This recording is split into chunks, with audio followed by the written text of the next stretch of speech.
Putin's got a huge respect for the president. And, you saw what happened in the Oval Office with Zelensky and the president, right? Yes. I mean, disrespecting him is not a healthy way to have a good relationship. The arrogance of small countries, it's like, get some perspective. I mean, come on. How can you imagine acting like that? And they're dependent on us. I know. And we've been so good to them. I know. And I think but look, that's been corrected, and that's a really good thing. It got corrected, and hopefully we'll chalk it up to a misunderstanding, and we'll get to a peace solution here. That we're going to want everybody to be, in some respect, satisfied. So we're going to want the Russians to be satisfied in some respect. We're going to want the Ukrainians to be satisfied in some respect. We're talking to the Europeans. When I say satisfied, feeling that we came out of this thing, with a deal that everybody can live with.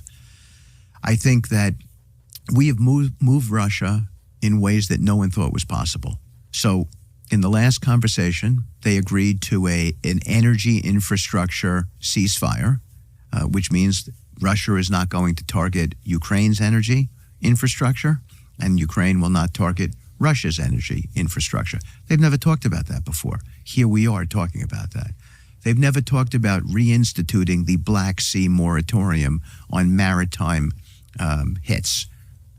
Ukraine firing on Russian ships, Russia firing on Ukrainian ships. Now we're down to, and that's going to be implemented over the next week or so. There's some details that need to be discussed, but that became a part of that conversation. That's big stuff, really big stuff. What's the ultimate goal? The ultimate goal is a 30-day ceasefire, during which time we discuss a permanent ceasefire. We're not far away from that, but a 30-day ceasefire is something where we have to figure out what all the battlefield conditions are, which is why I began with Kursk.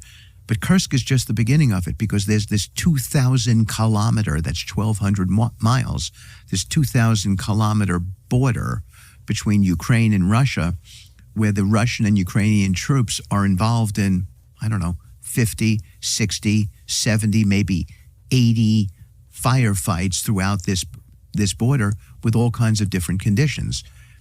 Putin asked me in the meeting, what should I do in a particular area where we have people surrounded and they don't want to give up? Do I kill them? How do I get them to give up? I'm happy not to kill everybody. I'm happy to get people to wave the white flag if I can get them to wave the white flag.